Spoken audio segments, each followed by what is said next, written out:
네, 어제도 보고 오늘도 보고 보고 또 보고 매일 보니까 너무 좋습니다. 한 이 정도 되니까 한 1촌쯤 되는 것 같죠?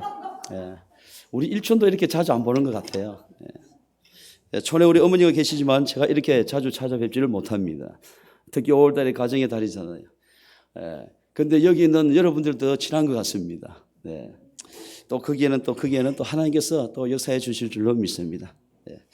오늘 우리 말씀 한 절 보고 은혜를 나누도록 하겠습니다. 시편 15편 말씀입니다. 시편 15편 말씀.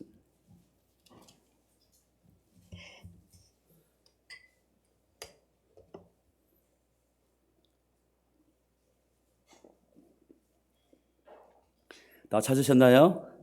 네. 다 찾으셨으면 우리 한 절씩 교독하시도록 하겠습니다. 여호와여, 주의 장막에 머무를 자 누구며 주의 성산에 사는 자 누구오니까? 정직하게 행하며 공의를 지켜가며 그의 마음이 진실을 바라며 그의 혀로 남을 허물하지 아니하고 그의 이웃에게 악을 행하지 아니하며 그의 이웃을 비방하지 아니하며 그의 눈은 망령된 자를 멸시하며 여호와를 두려워하는 자들을 중대하며 그의 마음에 소원한 것은 괴로울지라도 변하지 아니하며. 우리 같이 하겠습니다. 이자를 받으려고 돈을 구워주지 아니하며 뇌물을 받고 무지한 자를 해하지 아니하는 자이니 이런 일을 행하는 자는 영원히 흔들리지 아니하리다. 아멘. 오늘도 이렇게 기도의 자리에 나오신 여러분들에게 이 시간 또 하나님의 한량한 은혜가 임하기를 간절히 바랍니다.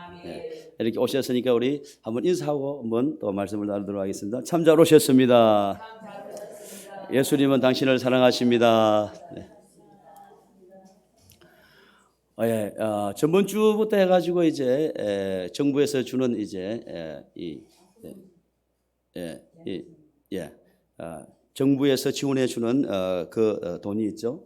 그래서 한 주일 동안 지나면서 그것을 갈 시간이 없었습니다. 이 날짜를 이제 출생 연도에 맞춰 가지고 저는 화요일이 걸리더라고요. 그것이 화요일은 제가 아침부터 여와 가지고 저녁에 기도회 끝날 때 11시 까지 있어야 되거든요. 근데 갈 틈이 없는 거예요. 갈 틈이 없는. 이러다가는 영원히 못 찾겠다는 생각이 들더라고요. 그래서 어제 주일날 예배를 다 마치고 이제 부랴부랴 이제 전화를 해보니까 6시까지 한다 그러더라고요. 6시까지.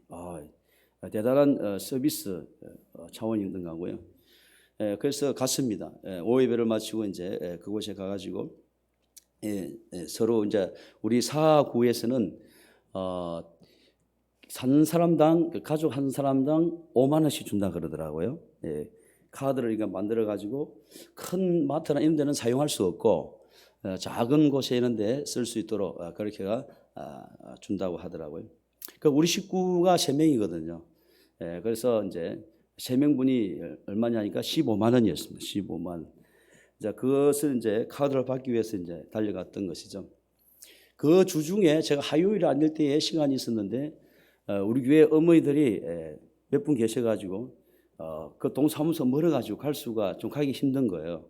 그래서 저 본고사를 모시고 이제 그것이 한 2번 갔다 왔습니다. 2번. 안 간 게 아니고요. 근데 날짜가 제 날짜가 아니라서 이제 하지를 못한 거죠. 그 가니까 줄을 얼마나 서 있는지요. 줄을 서가지고 오후에 갔는데도 사람들이 그렇게 또 서가 있더라고요.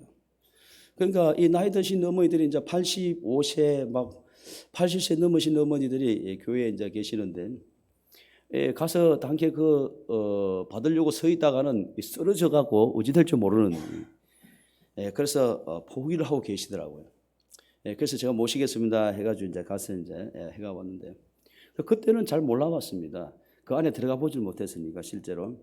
그런데 어제 제가 그곳에 이제 동사무소에 이제 들어가서 보니까 이게 사람들이 이 동사무소에서 근무하시는 분들인 것 같아요.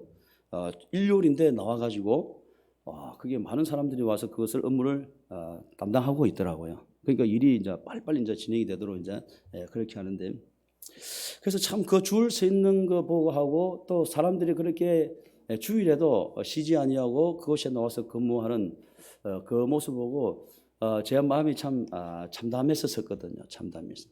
예. 그래서 왜 이런 일이 일어났을까라는 것이죠. 왜 이 나라에서 자꾸 이런 것을 조장하고 있을까라는 것이죠. 어때 가만히 놔두고 그냥 자유시장 경제 체제로 놔두면은 자연스럽게 모든 것이 조율이 돼 가지고 서로 수요와 공급이 이렇게 맞아져 가지고 이렇게 돌아갈 텐데 그걸 굳이 또 정부에서 이렇게 간섭을 해 가지고 물론 이것만 하고 단순히 끝나버리면은 참 괜찮겠죠. 그냥 뭐 이거에 이 코로나 바이러스 때문에 어려운 분들이 있고 그럴 수 있으니까요. 근데 이것에 끝나는 것이 아니더라는 것이죠. 저번에 마스크도 그렇게 공급이 되었었죠. 그리고 요일마다 출생 연도를 정해가지고 그래서 요일마다 사람들 다 가져갈 수 있도록 그렇게 했었죠. 그래서 왜 자꾸 이렇게 공급받는 이런 행태로 자꾸 만들어져 갈까? 또 사람들은 왜 저렇게 받는 것에 저렇게 익숙해져 갈까? 이런 것에 이제 조금 참담한 마음이 있었습니다. 이러다가 우리가 정말로 많은 사람들이 우려하는 정말 사회주의 체제라든지 공산주의 체제로 가는 그런 지금 과정 속에 있지 않는가?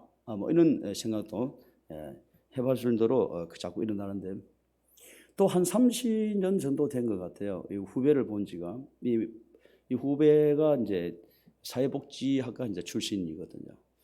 그래서 제가 예수님을 믿고 이제 세상 친구들과 인연이 다 이렇게 멀어진 이 세상 친구들하고는 예수님을 믿고 나니까 다 반대로 가더라고요. 이 사람들은 늘 만나는 시간이 주일에 만나더라고요. 주일날 모임을 만들어 가지고. 근데 우리는 주일에 어디를 가야 됩니까? 교회 가야 됩니다. 교회. 그러니까 자연적으로 만날 틈이 없고 그랬던 친구들도 다 이제 거리가 멀어졌고 이 후배도 마찬가지였습니다. 근데 이 후배가 어떻게 우리 촌에 있는 집에 가서 제 전화번호를 알아가 온 거예요. 그래가지고 후배 중에 몇 명 안 되는 중에 한 명인데 그래서 자기도 나를 보고 싶었고 나도 뭐 가끔가다 한 번씩은 생각은 했지만 길이 워낙 이제 다른 길로 가니까 이제 만날 수가 없었는데 김해에 사는데 기어이 이제 만나러 왔더라고요. 그래서 이제 거의 한 2, 3년 정도의 공백 기간이 없어져 버린 거예요. 이 친구 20대 저를 만났었거든요. 저는 그때 군대 가서 왔을 때였고. 근데 보니까 얼굴이 아직도 20대 정도의 얼굴이 남아 있는데 이 나이가 몇 살이냐 물어봤거든요. 50이라는 거예요. 그러니까 대학교 때 반 그 모습이 저는 그것밖에 기억이 없는 거죠. 한 30년 동안에 기억이 통째로 날아가 버린 거예요. 지도 나에 대해서 모르고 나도 그 친구에 대해서 모르고. 근데 이제 하는 이야기를 하면서 이제 어느 대학교에 이제 사회복지와 본부장으로 근무를 하고 있다 그러더라고요. 그러니까 그때 그 당시 저희들 학교 다닐 때 사회복지가 이제 막 처음 막 시작되고 막 이렇게 막 이제 사회적으로 조금 이렇게 다져가는 학과들도 막 생기고 그럴 당시였었거든요. 근데 이 친구들이 이제 20, 30년 사회에서 이제 기반을 닦았으니까 지금은 이제 탑 자리에 리더의 자리에서 이제 이렇게 하고 가는 거예요. 그래서 이제 어떻게 왔냐 하니까 자기가 이제 저 경남 쪽으로 이제 자리를 옮기게 됐다는 거예요. 어떤 교수님이 자기를 도와달라고 이야기를 한 건데 도와달라 해서 그래서 잠시 이제 자리를 내려놓고 이제 기다리고 있는 상에 시간이 있어서 행을 찾아왔습니다 그러더라고요. 그래서 이제 하는 이야기가 그 가서 무슨 일을 하느냐라는 거죠. 이게 물어보니까 이전에는 이제 이 사회복지에 이런 그런 일들을 갖다가 뭐 어린이집이나 유치원이라든지 이런 복지 있는 모든 이런 일들이 개인 단체라든지 뭐 재단 법인 이런 데 이제 막 이렇게 일을 주 가지고 맡아서 할 수 있도록 그렇게 했었다는 거죠. 그런데 이제는 그것이 어떻게 변하냐니까 시청이라든지 경남이라든지 이런 국가 기관에서 모든 것을 주관하게 된다라는 거예요. 그래서 그것을 구축하기, 시스템을 구축하기 위해서 자기의 노하우가 이제 필요하다라는 거예요. 그것을 이제 도와달라 해가지고 이제 그것을 하기 위해서 이제 간다 그러더라고요. 그 이야기를 가만히 듣고 보니까 이 친구는 이제 이런 정치적 개념에 이제 아주 이렇게 밝히 알고 이제 그렇지는 못한 친구였는데 저는 이제 이 사회 돌아가는 거 이런 것을 알고 또 기도도 하고 이렇게 하니까 그게 뭘 뜻하는지 이게 막 머릿속에 막 들어오는 거야 이게. 그러니까 여러분들 잘 아시다시피 유치원 큰 어떤 그러한 일이 있었지 않습니까? 유치원 이제는 국가 소유로 넘어갔죠. 개인적인 비리가 많다 해가지고 온 여론이 막 국가에 막 이렇게 해가지고 그 유치원의 모든 사제의 어떤 모든 것을 다 없애버리고 국가적으로 이렇게 통솔할 수 있도록 기속시가 되어버렸죠. 마찬가지로 이제 사회복지도 앞으로 어떻게 되냐니까 국가에서 관여하는 그런 체제로 변화된다라는 것을 의미하는 것이죠. 이게 결국 뭘 뜻하는가요, 여러분? 이 민주주의, 자유민주주의는 자유시장 경제를 추구합니다. 이 수요와 공급에 있어 가지고 서로가 이렇게 자유롭게 조율이 돼 가지고 수요와 공급이 만나서 가격이 이제 결정되는 것이죠. 그런데 그렇지 아니고 이 사회주의나 공산주의는 어떻게 돼요? 공급해주는 그런 것으로 변화되게 되는 것이죠. 그래서 이제 그게 지금은 이제 잘 우리가 이렇게 잘 느끼지 못하지만은 그게 익숙해져 가면은 이제는 열심히 일해서 뭔가를 이룬다기보다도 열심히 줄을 잘 서가지고 그것을 받아야 된다는 이런 개념으로 이제 바뀌게 되는 것이죠. 모든 이제 생각과 그런 개념들이. 그래서 이러한 이야기를 하니까 좀 참담하더라고요. 참담해요. 거기다가 어제는 우리 토요일이었죠. 어제가 아니죠. 토요일 우리는 서울에 또 갔다 오지 않습니까? 갔다 오면서 우리 기사 우리 사장님이 잘 우리를 편안하게 모셔다 주셨는데요. 식사하면서 이제 그런 이야기를 나눴습니다. 우리를 그 서울 서초동에 내려주고 대행버스 주차하는 곳이 있다 그러더라고요. 그래서 그곳을 찾아갔다는 거예요. 그곳에 이제 주차를 하기 위해서 우리가 이제 다시 차를 타기 그 시간을 채우기 위해서. 근데 갔는데 그 큰 넓은 그곳에 대행버스, 관광버스가 꽉 차가 있더라는 거예요. 그래서 그 본인 차가 들어갈 수 없어가지고 밖에 그냥 머뭇머뭇하다가 우리에게로 다시 왔다 그러더라고요. 무슨 말이냐 하니까 이 관광차가 다 발이 묶여 있다라는 것입니다. 왜 그 자리에 묶여 있었을까요, 여러분? 바로 이 관광업이 지금 완전히 침체되어 있다라는 것을 이야기하는 것이죠. 서울에 있는 관광버스는 모두 비행기로 타고 들어온 그런 모든 그런 관광객들을 유치해 가지고 전국 방방곡곡으로 이렇게 실어 나르고 이렇게 해야 되는데 그 관광객들이 없으니까 물론 코로나 바이러스 때문에 오지도 않고 뭐 가지도 않고 그런 일도 있었지만은 그래서 발이 완전히 묵혀 있는 것이죠. 그래서 자영업 하듯이 이 차 몇 대를 가지고 하는 관광업 하는 사람은 이렇게 한 2주, 3주만 더 가게 되면은 이제는 문을 닫아야 된다 그러더라고요. 그게. 그러면은 이 관광업 버스만 서가 있으면은 이 관광버스만 안 되는 건가요? 그렇지 않더라는 것이죠. 그럼 바로 그 관광버스가 안 된다는 것은 또 뭘 뜻하냐니까 모든 숙박 호텔이라든지 음식점이라든지 관광단지의 업소들이 다 지금 멈춰서고 있다라는 이야기이죠. 그런데 우리는 긴급재난구조금이라 해가지고 카드를 받았어요. 또 우리 사구청에서 개인당 5만 원씩 준 것뿐만 아니라 국가 전체에서 주는 가족 2명이니까 40만 원, 또 3명이니까 한 사람이 40만 원, 2사람이가 60만 원, 우리 가족이 3사람이니까 80만 원을 주더라고요. 그걸 언제까지 써야 됩니까, 여러분? 여러분들 똑똑하세요. 여러분. 그런 걸 잘 알고 계시는. 그거를 잘 알고 있어야 이 경과 지나면은 못 쓰잖아요. 어쨌든지 써야 되잖아요. 그러니까 무슨 일이 벌어지냐니까 고기를 먹고 싶어서 음식점에 간 거예요. 음식점에 갔는데 보니까 자리가 없는 것입니다. 자리가 없는 거예요. 그런데 관광버스 이거 경제를 보니까 어떻게 돼요? 관광버스가 다 서가 있어요. 저는 그런 경제는 지금 얼어붙어 있고 움직이지 않는데 우리의 소비력은 계속 멈추지 아니하고 더 활성화돼 가지고 전번 주에는 제가 강주를 갔다 왔지 않습니까? 강주. 우리 중보기도학교가 있어 가지고 그곳에 가서 하고 왔는데요. 그곳에서도 음식점에 가니까 사람들이 꽉 차가 있더라고요. 사람들이 꽉 차가 있어요. 그게 싼 집이었냐니까 싼 집은 아니었었거든요. 그래도 강사를 대접한다 그러면은 어느 정도 수준에 있는 집안에 그 가게에 음식점에 데려간 거죠. 그쪽에 안도교회 장로님이. 근데 그 속에 사람들이 꽉 차 있더라는 겁니다. 근데 먹고 이런 소비에는 지금 활성화되어 있는데 실제 이제 이윤을 창출해야 될 그런 경제에서는 지금 발이 얼어붙고 있다라는 것입니다. 이게 현실이에요. 이게 현실이에요. 그래서 또 제가 동사무소 가니까 많은 사람들이 근무일도 아닌데 나와서 근무를 하고 있고, 카드에서 어떻게 제휴를 해가 만들었는지 카드를 이렇게 쌓아놓고 나눠주고 있더라고요. 5만 원짜리를. 그러니까 우리가 지금 저번 주에 제가 말씀을 드릴 때도 그랬던 것 같습니다.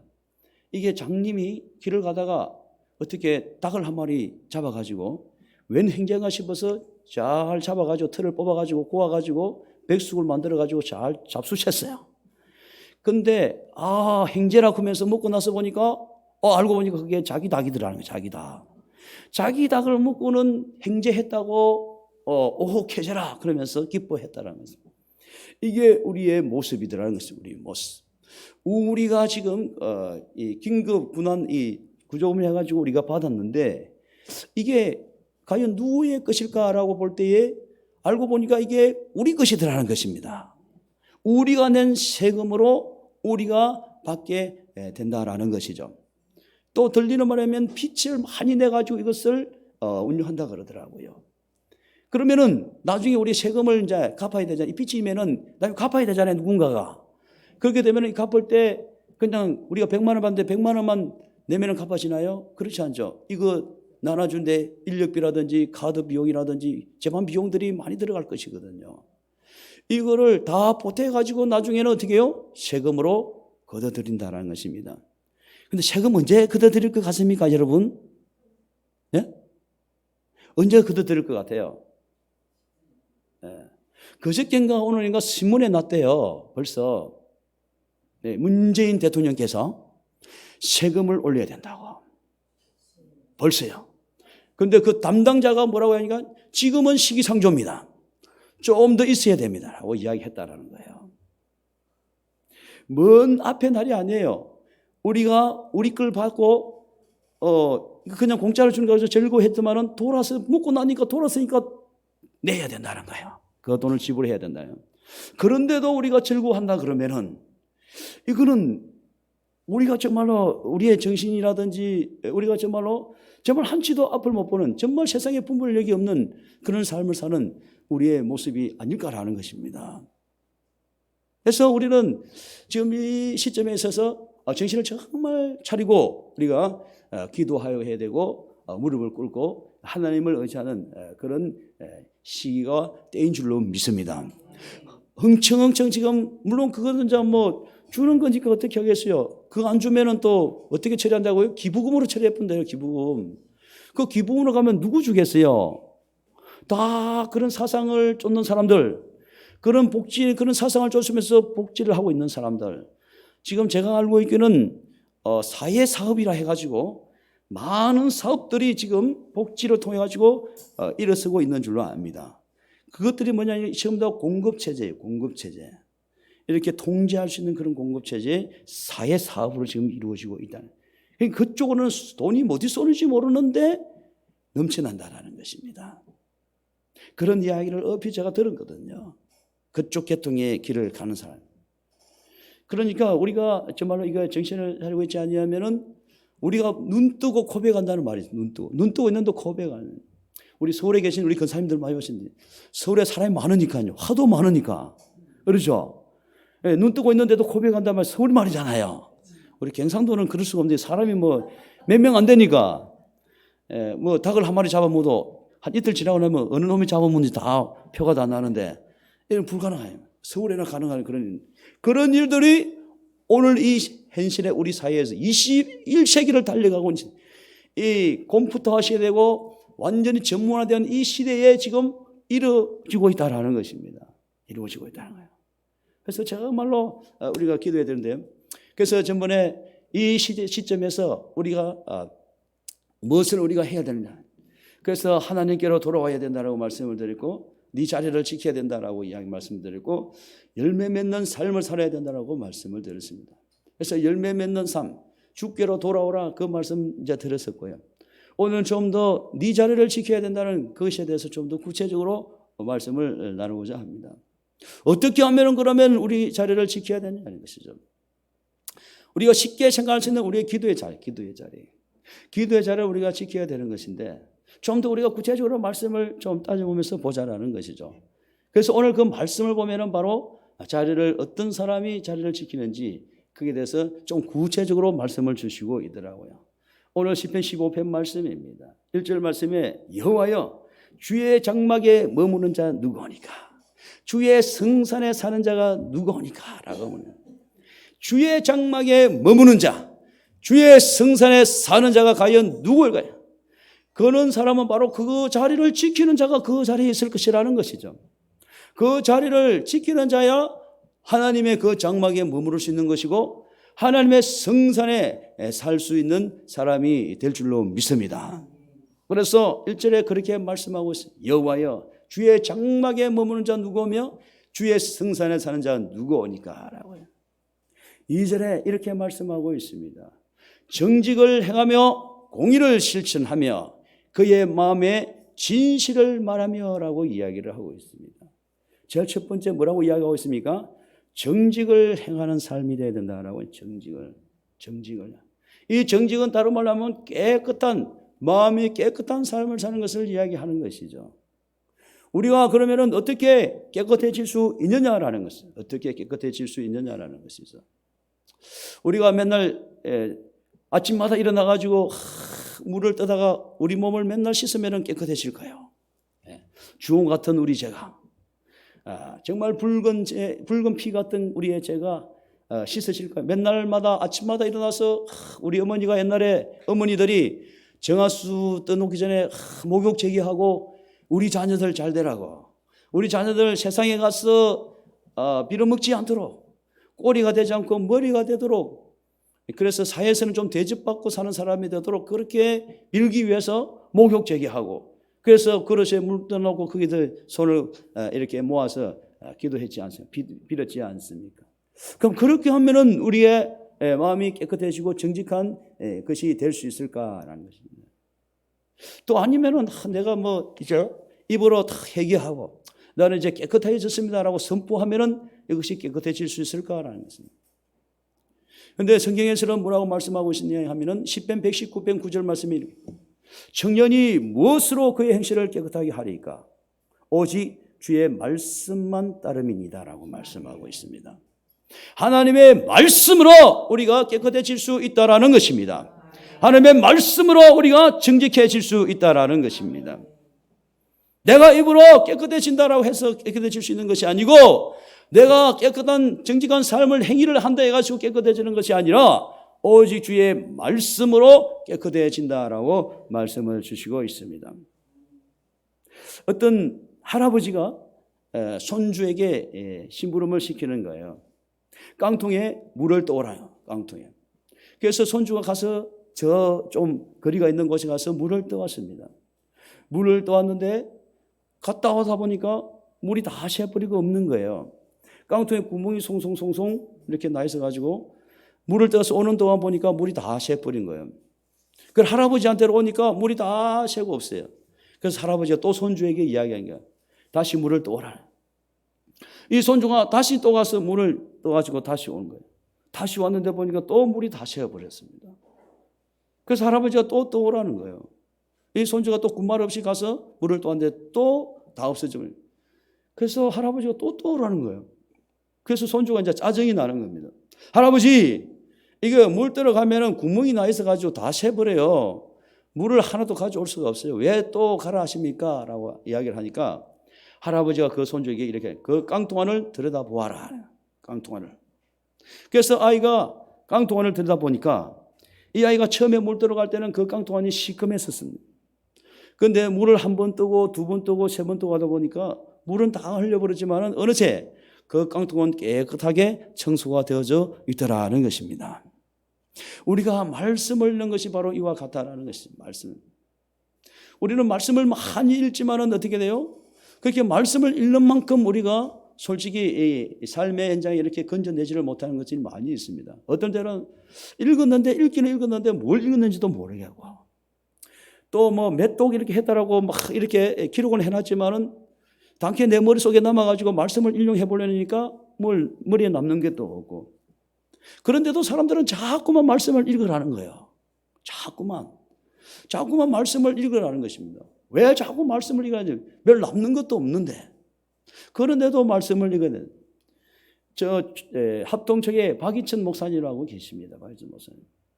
이분은 뭐 거의 사역하실 동안에 하루에 11시간 이상을 성경 읽기에 집중하기 위해서 목숨을 걸고 사역을 했던 분이라는 것이야. 그래서 은퇴하고 나서는 이제 체력이 떨어지니까 하루에 7시간 이상씩 이렇게 책 읽는데, 성경 읽는데 목숨을 걸었던 분이다라는. 그러니까 이분의 말씀은 거의 말씀에서 말씀으로 설명해서는, 말씀에서 말씀으로 풀어가는 기가 막힌 그러한 목사님 말씀들을 제가 들은 적이 있는데, 그 책도 나와 있거든요. 그렇게 말씀을 강요하는데, 정작 우리는 말씀을 읽어보니까 그렇게 많은 것이 남지 않더라는 거예요. 읽은 만큼. 우리도 새벽에 교회에서 이렇게 하고 있습니다. 하루에 새벽에 시편 5편을 읽어요. 그리고 잠언 1장을 읽습니다. 시편이 150편이죠.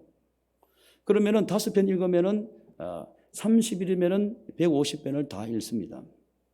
잠언이 31장까지 있으니까 하루에 1장씩 읽으면은 한 달에 잠언을 한 번 뗄 수가 있어요. 이것을 제가 우리 교회에 와서 꾸준히 해가봤거든요. 그래서 이것이 지금 한 20몇 회독 됩니다. 10편 잠을 갖다가 20몇 번, 제가 정비창에 있을 때도 한 20몇 번 읽었기 때문에 거의 한 40, 50몇 회독. 그런데 이건 많이 읽은 사람분들한테는 비하면 아무것도 아니에요. 조속지혈이죠. 어떤 보니까 500독, 뭐 1000독, 만독 사더라고요. 근데 만독을 했는데 과연 그 사람들이 그게 많은 것을, 그러면 만독했으니까 성경을 완전 깨고 있을까? 라고 할 때 그렇지는 또 않은 것 같더라는 거예요. 그러면 왜 읽으라니? 모르겠는데. 알고 보니까 아까 손주가 이 깡통에 물을 떠오다 보니까 나중에 가다 보니까 자기도 모르게 깡통 안이 씻겨져 있어가지고 깨끗해져 있더라는 거예요. 우리가 말씀을 계속 반복해서 읽게 된다 그러면 어떻게 해요? 나도 모르게 내 마음이 자꾸만 정화되어 가는 것이고 내가 신앙이 온전해지는 그런 역사가 일어난다라는 것입니다. 그래서 우리가 온전히 깨끗해질 수 있고 정직함을 사용하는 그런 삶으로 나아갈 수 있다라고 말씀을 하는 것입니다. 그래서 말씀 읽는 것이 우리 기도하는 만큼이나 우리는 말씀을 읽어야 돼요, 여러분. 하루 8시간 여러분 작정하고 계시죠? 우리 기도 사관학교. 그럼 하루 8시간 책 읽어야 되는 거죠. 그렇지 않으면 어떻게 돼요? 말씀만 가져가면 지식만 쌓이게 되죠. 근데 기도만 하게 돼요? 신비주의로 가게 되죠. 그러면은 쳇바퀴는 바퀴가 2개잖아요. 균형 있게 흘러가야 되는 것이죠. 그러면 기도와 말씀이 같이 가야 되는 것이죠. 말씀과 기도. 그렇지 않으면 자꾸 우리가 여기 기도 앉아서 하나님 은혜 주니까 성령께서 만져주니까 너무 좋은 거예요. 하늘 날아갔고 구름 위에 떠 있는 기분 같고. 근데 새벽 예배 마치고 가만히 보니까 현실 보니까 전도하러 가려고 보니까 현실은 그렇지 않고. 이런 현상들이 계속 반복되면 어떻게 돼요? 신비주의로 갈 수가 있다는 거죠. 신비주의로. 근데 그 속에 무엇을 채워야 되는 거예요? 하나님 말씀으로 채워야 돼요. 말씀으로. 말씀과 기도와 동시에 가야 돼요. 그래서 말씀도 읽어야 되고 또 말씀 암송도 할 수 있으면 할 수도 있고 그렇게 하면은 정직함을 행하는. 그래서 이 기도와 말씀의 자리를 지키는 자, 이런 자리를 지켜야 된다. 이런 자가 바로 주의 장막에 머무는 자가 될 수 있고 주의 성산에 사는 자가 될 수 있다라고 오늘 말씀에서 주시고 있습니다. 그래서 우리는 어느 하는 것을 치우쳐서 가면 안 된다는 것입니다. 또 어느 하는 것을 또 가볍게 이기고 갈 수도 없다는 것이죠. 그래서 우리는 2개를 가지고 수레바퀴, 쳇바퀴, 2바퀴를 열심히 굴려야 되는 거예요. 열심히 굴려. 그래서 우리의 기도의 제목들 있잖아요. 솔직히 기도의 제목은 최고의 제목은 뭡니까? 말씀과 기도하는 것입니다. 말씀 가지고. 말씀이 기도 제목이 될 때 이거보다 확실한 기도 제목은 없습니다, 여러분. 내가 뭘 주시옵소서, 뭘 이루게 하여 주옵소서, 내 건강을 지켜 주옵소서, 내 자손이 잘되게 하여 주옵소서, 우리 교회가 일어나게 하여 주옵소서.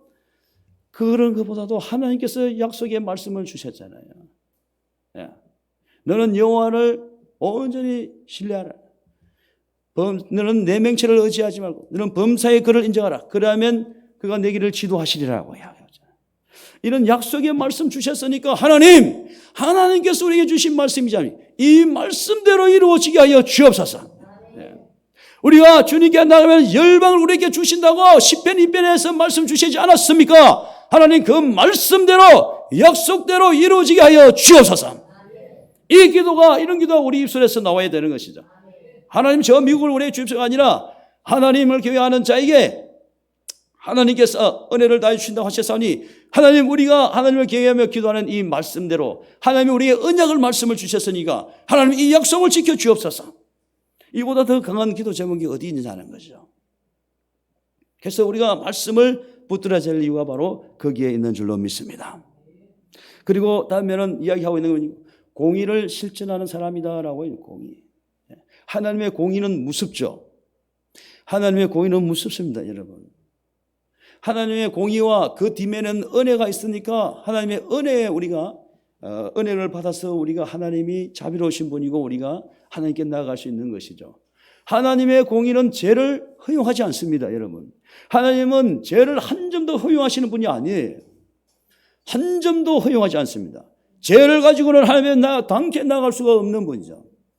그 뒤에 하나님의 은혜가 있으니까 그 은혜로 우리가 하나님께 나아가는 것이죠. 이 공의와 하나님의 은혜는 동전의 양면과 같은 것이죠. 우리의 동전에 그림이 있는 반면에 뒤에 숫자의 그림이 있죠. 이걸 뗄래야 뗄 수도 없는 것이죠. 온전히 그래야 동전이 이루어지는 것이죠. 500원짜리. 마찬가지로 하나님의 공의와 은혜가 동전의 양면처럼 같이 존재하고 계신다는 것입니다. 그런데 그 은혜가 아니라 그 공의를 실천하는 사람이 자기를 지키는 자다라고 말씀을 주시고 있습니다. 그러니까 무슨 말이냐? 우리가 제약된 길에서 돌아서야 된다라는 것이죠. 우리가 공의를 실천하는 그런 삶이 되어야 된다라는 것이죠. 잠언 16장에 이야기하죠. 인자와 진리로 인하여 제약이 속하게 되고 여호와를 경외함으로 말미암아 악에서 떠나게 되느니라라고 이야기를 하고 있습니다. 하나님을 경외함으로 말미암아서 우리는 그 공의를 실천할 수 있는 그런 사람이 될 수 있다라는 것입니다. 그래서 우리는 하나님을 경외하는 자, 하나님께 늘 예배하면서 하나님께 늘 기도하면서 하나님께 늘 찬양을 올려드릴 수 있는 그런 삶, 그 하나님의 그 공의에 우리가 사는 그런 실천하는 그런 삶이 되어야 된다라고 그런 자가 주의 성산에 사는 자가 된다라고 오늘 말씀을 주시고 있습니다. 그래서 우리는 악을 미워할 줄 알아요. 악을 저주할 수 있어야 됩니다. 악은 조금이라도 우리가 떨쳐버릴 수 있는 그런 담담이 용기가 우리에게 있어야 된다는 그런 결단이 우리에게 있어야 된다라는 것입니다. 이 악을 우리가 조금이라도 허용하게 되면 우리는 하나님의 공의에 의해서 앞에 설 수가 없다라는 거죠. 결국 그것은 주의 장막에 머무를 자가 될 수 없다라는 것입니다. 그래서 우리는 매일 싸워야 되는 것입니다. 매일 싸우는데 우리가 적군을 싸우는 것도 중요하지만 제일 중요한 것은 내 자신과 싸워서 이겨내는 것입니다. 저도 마찬가지입니다. 저도 매일의 싸움에서 넘어질 때가 매일 넘어질 때는 매일. 어떤 것은 이기는데 어떤 것은 매일 지는 거예요. 취약한 부분이 있더라는 거예요. 취약한 부분이. 나의 약점이 있더라는 것이죠. 나의 육체적인 욕망을 따르는 그런 것들이 있더라는 것이죠. 어떤 것은 좀 정의롭게, 공의롭게 뭐 이렇게 한다라고 생각하는 부분도 있을지만은 나의 약한 부분이 너무나 많이 있더라는 것이죠. 그러니까 날마다 넘어지는 것이죠. 이러한 것으로부터 내가 담대히 물러설 수 있는, 이런 것으로 담대히 내가 벗어날 수 있는 그런 삶의 자리에 있는 우리의 삶이 되어야 될 줄로 믿습니다. 그렇게 되려고 하면 뭐냐니까 하나님을 기쁘시게 하는 삶 속에 있어야 된다는, 하나님을 기쁘시게 하는. 어떻게 하면 하나님을 기쁘시게 할 수 있는 그런 삶의 자리에 있을 수 있을까요? 하나님 기쁘시게 할 수 있는 삶. 그래서 로마서 8장 8절에 이렇게 이야기합니다. 육신에 있는 자들은 하나님을 기쁘시게 할 수 없느니라라고. 그럼 그 반대로 살면 되는 것이잖아요. 영에 있는 사람이 되어야 돼. 육신을 따르는 자는 육신의 일을, 영을 따르는 자는 영의 일을 생각하나니 육신의 생각은 사망이요 영의 생각은 생명과 평안이니라. 육신의 생각은 하나님과 원수가 되나니 이는 하나님의 법에 굴복하지 않을 뿐 아니라 할 수도 없습니다. 육신적으로 가서는 도저히 하나님을 기쁘시게 할 수 있는 그런 삶을 살 수가 없다라는 것입니다. 그래서 우리는 육신의 삶을 버리고 영의 삶을 사는 그런 삶이 되어야 될 줄로 믿습니다. 그렇게 되려고 하면 우리 힘으로 되면 참 좋겠는데 그렇지 못하는 거예요. 그래서 우리는 강구해야 될 게 뭐냐? 성령의 능력을 구해야 되는, 성령의 충만함을 구해야 될 줄로 믿습니다. 그래서 너희 속에 하나님의 영이 거하시면 너희가 육신에 있지 아니하고 영에 있나니라고. 누구든지 그리스도의 영이 없으면 그리스도의 사람이 아니라라고 이야기를 하고 있습니다. 우리는 하나님의 영의 이끌림을 받는 그런 삶 속에 있어야 돼.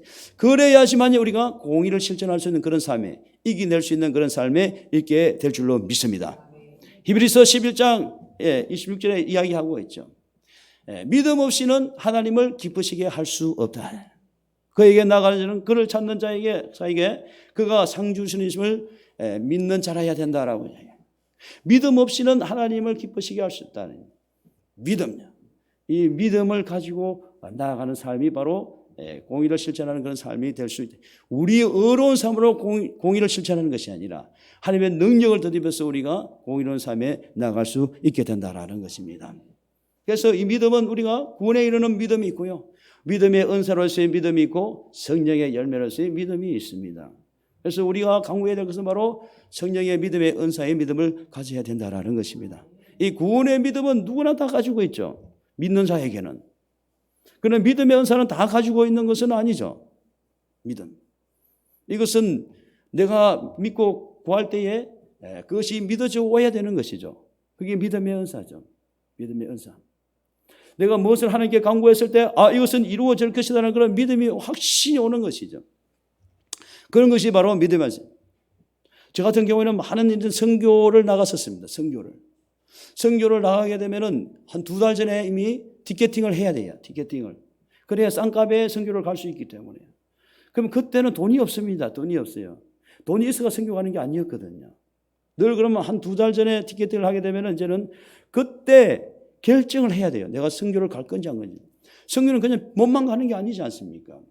그곳에 가는 모든 비용이라든지 집회 비용이라든지 들은 제방 비행기로라든지 모든 것을 준비해 가지고 가야 되거든요. 돈이 있으면은 그걸 처음부터 그냥 있으니까 티켓팅하고 가면 좋겠는데 늘 그렇지가 않거든요. 그래 본 적도 없고요. 돈이 있어가지고 가본 적도 없습니다. 근데 항시 결정은 돈이 있기 전에 이미 결정을 해야 돼요. 티켓팅 할 때 처음에는 두렵고 떨렸습니다. 이거 나중에 돈 없으면 어떻게 될까요? 근데 하나님께서 처음 가고 2번 가고 3번 가고 채워주시더라고요. 이렇게 자꾸 강구하고 그러니까 처음에는 모든 경비의 2배를 채워주시고 그 다음에 3배를 채워주시고 그래서 여러 이렇게 선교제를 우리 조바로 목사님하고 같이 이렇게 다녀왔습니다. 요즘은 이제 코로나 바이러스 때문에 지금 선교를 안 나가고 있는데 이제 선교를 간다 그러면 티켓팅 하자 그러면은 티켓팅 하십시다라고 딱 하고 나면은 이제 또 선교를 갈 수 있겠구나라는 것이 믿어져 오는 거예요. 이제는 믿어져 오는 거예요. 요게 믿음의 은사라요. 믿음의 은사예요. 내가 기도를 했는데 우리가 나라를 위해서 기도하고 있지 않습니까? 어떤 사람은 그러더라고요. 이 비리를 통하여서 이 선거의 비리 부정을 통해서 이 정부가 완전히 이제는 모든 것을 내려놓을 수 있다. 만약에 그렇게 기도했다 그러면 이것이 이제 믿어져 오는 것이죠. 믿어져 오는 거. 이런 일이 벌어질 거다. 이게 믿음의 은사가 된다라는 것이죠. 그래서 우리 구원의 믿음하고 믿음의 은사는 구별을 해야 되는 것이죠. 모든 사람이 이렇게 축구를 할 수 있지만은 누구나 나나 다 축구를 할 수 있지만은 프로 축구 선수는 아니라는 거예요. 공은 찬다라고 이야기하지만 프로 선수는 아니에요.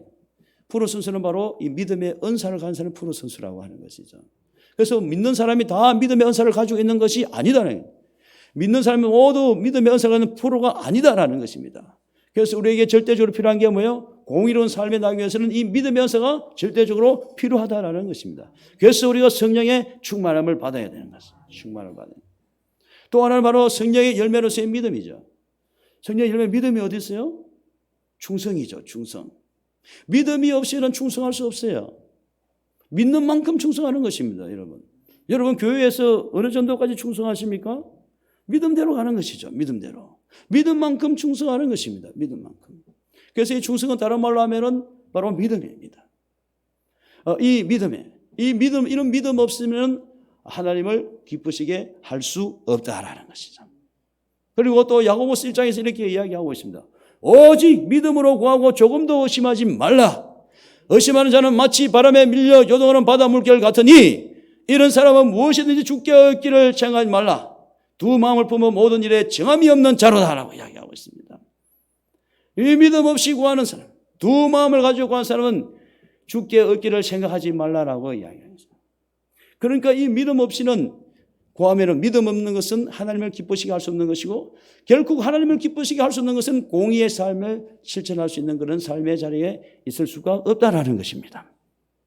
그래서 우리는 이 공의를 실천하는데 이런 하나님을 기쁘시게 하는 일, 이런 믿음으로 또 육신의 삶이 아니라 영의 삶으로서 성령의 인도하심 속에, 성령의 충만함 속에 이러한 삶을 나갈 때 바로 오늘 10편 15편 2절에서 말씀하는 공의를 실천하는 그런 귀한 삶이 될 줄로 믿습니다.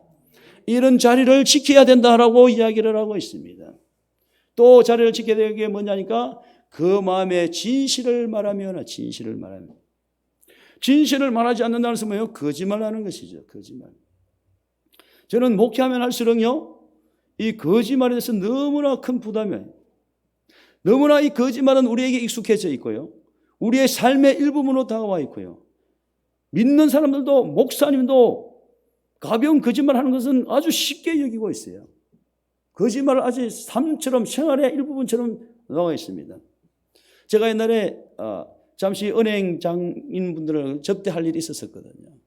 그때 그 은행장으로 오셨던 분이 성당에 다니는 분이었었어요. 근데 저는 이제 교회 다닌다라고 이야기했었거든요. 근데 사람들을 거짓말을 많이 한다 그러더라고요. 그러면서 이야기를 하고 있는 게 뭐냐니까 간단한 예를 들어주더라고요. 점심 드셨어요? 식사하셨어요? 물어본다요, 직원이 자기한테. 그러면은요, 그냥 안 먹었다 그러면 또 막 물어볼까 싶어 하시고 어떻게 해요? 간단하게 그냥 예, 먹었어요 하고 넘어간다는 거예요. 이런 거짓말들이, 이런 거짓건들이 우리 삶의 일부분처럼 다가와 있다는 거예요. 그런데 너무나 놀란 것은 뭐냐니까 요한계시록 여러분 난주 뒤에 한 20장 21장 가게 되면은 이 구원을 받은 자, 이 영으로 구원받은 자하고 받지 못한 자 그 이유에 대해서 열거를 하고 있는데 이 구원을 받지 못한 그 사람 속에 열거되어 있는 것이 뭐가 있냐? 거짓말하는 자가 있다는 거예요. 거짓말하는 자.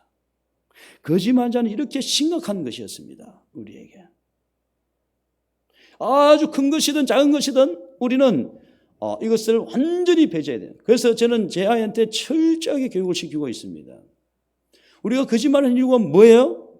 내 자존심을 상하게 하는 게, 내 순간의 이 잠시 어려움을 면하기 위해서, 또 잠시 내가 이것을 잘 넘어가기 위해서 거짓을 그냥 서슴없이 한다라는 것이죠.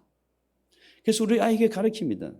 네가 자존심이 상할지라도, 내한테 뺨을 하나 얻어맞더라도 거짓말은 하지 말아라.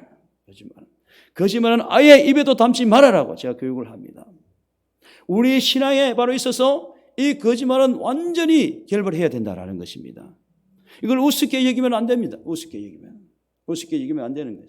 이 거짓말은 조금이라도 우리가 버려야 된다라는 것입니다. 바로 그 마음에 오늘 말씀에 뭐라고? 진실을 말해야 된다라고 했어요. 진실을 말해야. 그 다음에 3절에 이야기를 하고 있는 그 해로 남을 허물하지 아니하고 또 그의 이웃에 악을 행하지 아니하며 또 그 이웃을 비방하지 아니하며라고 이야기를 하고 있습니다.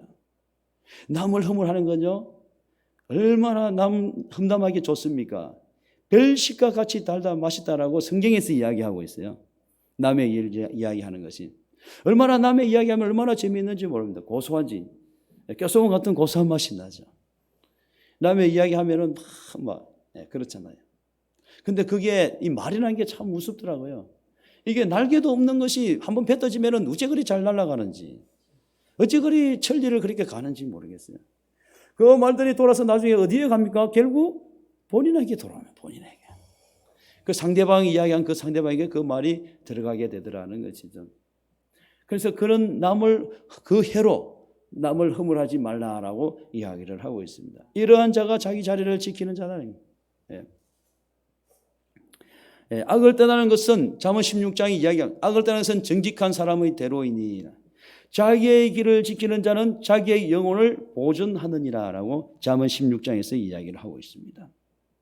악을 떠나는 것은 정직한 사람의 대로라. 자기 길을 지키는 자는 자기 영혼을 보존하는 것이다 라고 이야기를 하고 있습니다. 그래서 남을 허물하지 않고 자기 자리를 지키는 사람이 중요하다는 것입니다. 또 남에게 악을 행하지 아니하고 남을 비방하지 아니하는 자. 그 다음에 나오는 말씀이 뭡니까? 4절이죠. 그 눈은 망령된 자를 멸시하고 그리고 하나님을 두려워하는 자를 존대하며 그 마음에 서운한 것은 해로울지라도 변하지 아니하며. 그 눈은 망령된 자를 멸시하는 거예요. 우리는 눈에 세상의 것을 얼마나 우러러 보나요? 부러워하는지.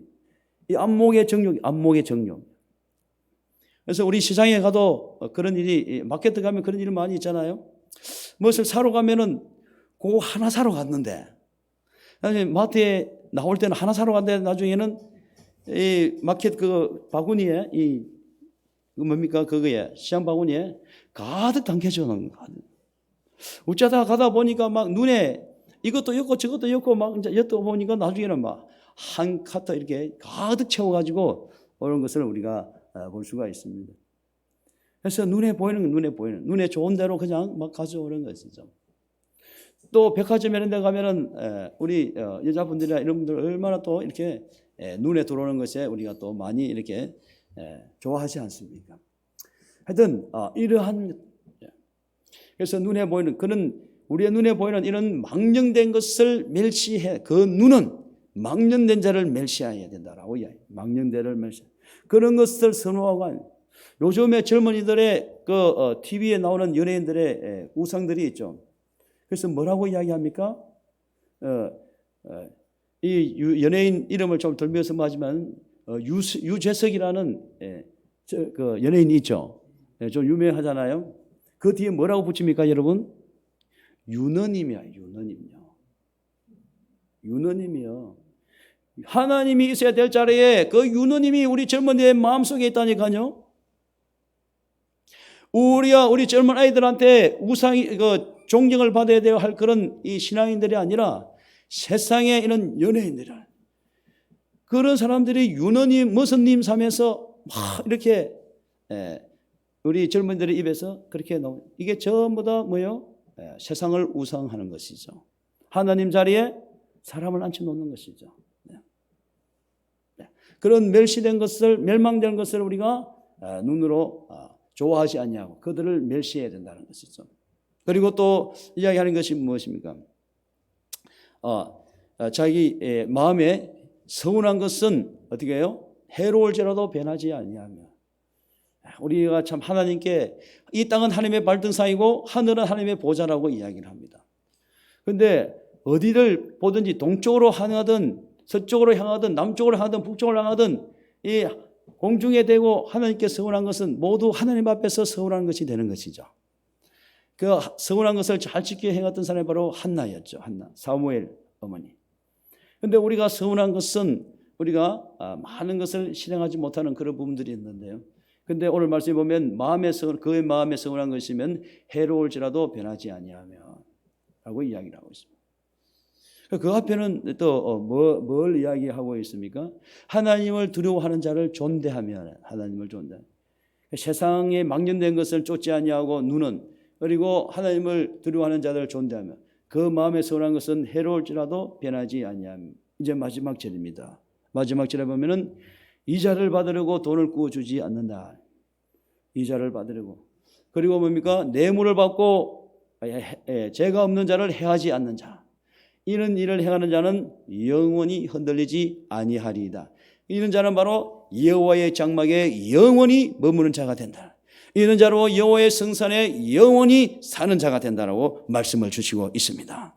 이렇게 사는 것이 바로 여호와의 장막에 사는 자가 되고 저의 성산에 사는 자가 되는, 이런 자로 바로 자리를 지키는 것이고, 바로 오늘 이 현 시점에 이 나라가 송두리째 지금 넘어갈 그런 위기가 있고 이 세상이 완전히 뒤바뀔 수 있는 그런 각박한 그런 시점에서 우리가 자리를 지켜야 되겠는데, 어떻게 자리를 지켜야 되냐? 바로 오늘 이 말씀을 가지고 이 말씀대로 행하며 사는 것이 바로 우리의 자리를 지키는 하나님 앞에서는 귀한 그런 자리의 삶인 줄로 믿습니다. 그래서 우리가 이렇게 살기는 참 이렇게 쉽지는 않고요. 그러니까 날마다 우리가 우리 자신하고 싸워야 된다는 거예요. 저도 얼마나 날마다 싸우는지 모르겠어요. 여기 와서 철화도 해야 되고요. 또 교회도 교회 일도 해야 되고 뭐 그런 일들이 많이 이제 있는 것이죠. 그런데 또 하지 못할 그런 일들도 또 해야 되는 것이고. 그래서 날마다 싸우는 날마다 우리의 삶은 날마다 파도가 밀려오는 파도와 싸우는 것입니다. 어떨 때는 작은 파도가 올 때도 있고 어떤 때는 큰 파도가 올 때도 있고 어떤 때는 태풍 같은 그런 파도가 올 때도 있고 그런 거에 날마다 싸우는 영적인 전쟁 속에 있는 저와 여러분의 삶인 줄로 믿습니다. 지금 우리에게 그런 큰 쓰나미 같은 그런 파도가 지금 우리 앞에 다가와 있는 줄로 믿습니다. 이 국가가 지금 전복될 수 있는 그러한 파도가 우리 앞에 와 있다는 것입니다. 저는 선교를 많이 다녀봐서 압니다. 우리나라가 얼마나 잘 사는지요. 우리는 가는 것보다 그곳엔 우리나라보다 땅도 얼마나 큰지요. 얼마나 그것도 기후도 좋은지요. 뭐 안 심어도 그냥 나무가 자라서 그냥 열매 따먹을 수 있는 그런 기후 있는데도요. 사는 정도는 우리나라가 잘 살아요. 이렇게 우리나라가 교통이 이렇게 편리하게 잘 되어 있는 나라도 없습니다. 미국도 이 정도 못 따라온다 그러더라고요.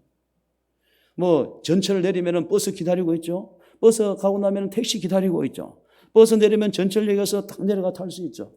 이렇게 네트워크가 잘 되어 있는 교통체제, 또 이렇게 모든 이런 삶의 풍성함, 이렇게 갖춰져 있는 나라가 미국도 땅덩이 넓기 때문에 그렇게 교통체제를 체계를 못 이루고 있다라고. 우리나라니까 가능하다라는 거죠. 그런데 나가면은요, 한국에서 왔다 그러면은 코리아 사람들이 알아줍니다. 제가 2월 달까지 탄자니아 갔다 왔잖아요. 1월 달에 인도에 가고 작년에도 계속 갔다 왔고 했는데 그때까지만 하더라도 코리아에서 왔다 그러면은 사람들이 인정을 해주고 이렇게 유해 줬습니다. 그런데 지금은 어떻게 됐는지 모르겠습니다. 만약에 우리나라가 이런 사태로 인해 가지고 사회주의로 넘어가고 또 우상주의로 넘어가고 이 사회의 경제가 침체되고 나라의 국력이 힘을 잃게 된다 그러면은 나라가 힘이 없는 그 서름을 그것을 나중에는 뼈저리게 느끼게 될 것이다라는 것입니다. 나라가 힘이 없으면은 밖에 나가서도 대접을 받을 수가 없습니다, 여러분.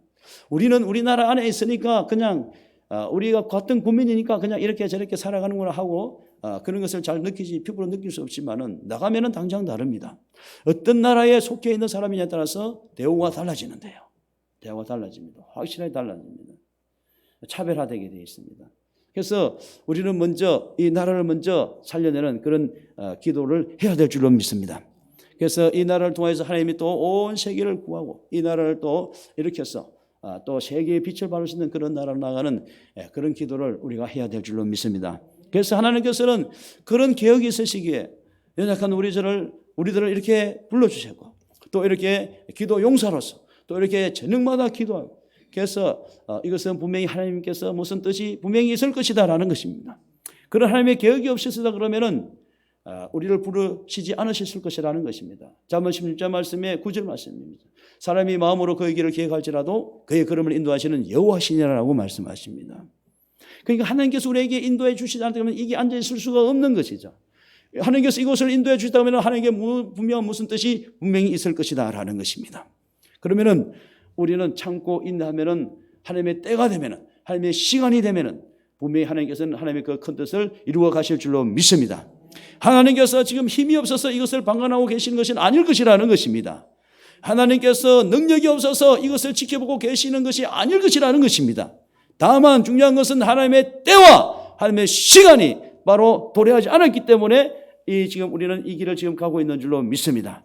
우리의 기도가 하나님의 나라에 가득 차게 되고 적들의 악이 하나님 나라가 이제 도달하게 되고 그래 하나님의 때가 되고 하나님의 시간이 되고 하나님의 계획한 것이 그 시기가 된다 그러면은 하나님께서는 분명하게 역사하실 줄로 믿습니다.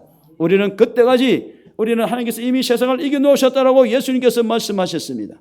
그래서 그 예수님의 말씀에 따라서 우리가 참고 인내하고 나간다 그러면은 분명 승리한 삶이 될 줄로 믿습니다. 이 승리의 길을 나아가는 저와 여러분들 다 되시기를 예수 그리스도의 이름으로 축원합니다.